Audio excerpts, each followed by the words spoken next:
Hey c'est tous, c'est Aidan. Aujourd'hui on se retrouve pour une nouvelle review avec Rattrap Kingdom. Il est vendu dans la classe Core, un nouveau nom pour l'équivalent des anciens Legions et récents Micromaster.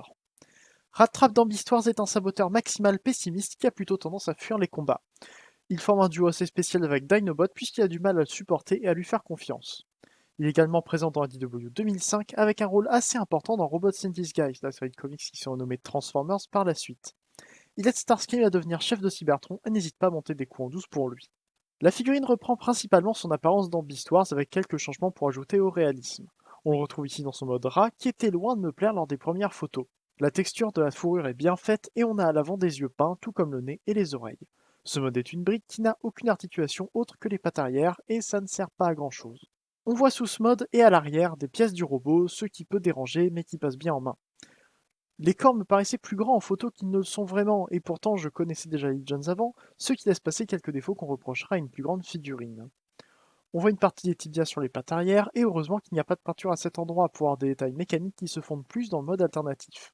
Je n'aime pas l'orteil qui part vers l'arrière, qui servira de talon au robot, mais qui est très moche ici. Si Rattrap n'a pas d'articulation, il peut par contre ouvrir entièrement son mode alternatif pour reconfigurer la tête et la queue et lui permettre de s'asseoir dans ce mode.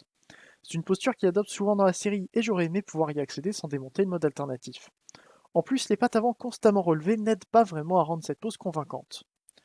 Niveau taille, évidemment, c'est le plus petit de Beast Wars Kingdom. Il est cependant trop petit pour être à l'échelle de la série, comme on le verra plus tard.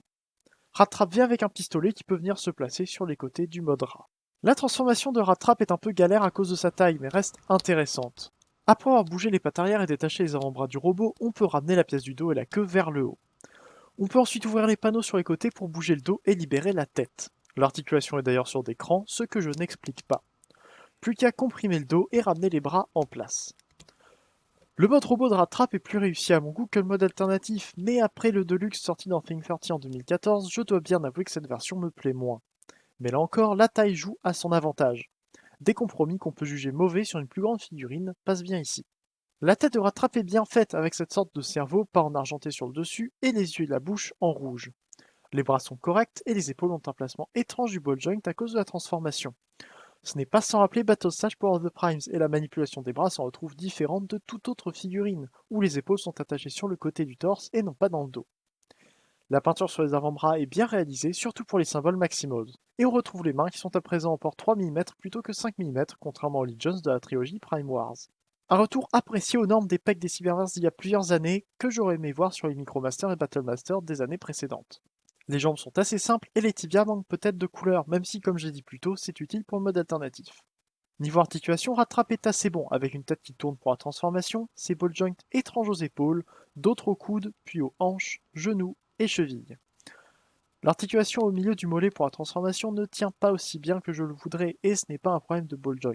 Un pec plus solide pour tenir les deux pièces en place aurait permis d'avoir une jambe plus cohérente, alors qu'un ball joint plus solide aurait rendu la transformation plus difficile à réaliser.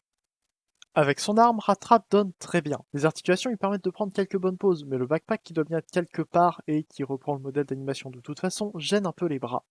Et niveau taille, il est trop petit par rapport à la série originale. Il est censé faire à peu près la taille de Black Arachnia et il est loin du compte.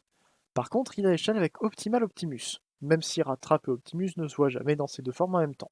Mais si on oublie l'échelle, qu'on peut toujours voir comme une nouvelle interprétation du personnage, ou même une échelle correcte par rapport au Starscream Armada Deluxe Thing 30 pour la référence à IDW, Rattrap va très bien dans l'esthétique de la gamme. Je trouve qu'il complète bien Dinobot et peut même utiliser son backpack pour se mettre dans son dos si jamais ça vous est utile. Et j'ai rien à dire de plus vraiment sur Rattrap, c'est une figurine qui passe mieux en main qu'en photo puisque la taille fait relativiser certains problèmes de proportion. Peut-être qu'une version plus grande aurait été mieux pour l'échelle de la série, mais la respecter à la lettre est le rôle des Masterpieces et pas forcément des Kingdoms.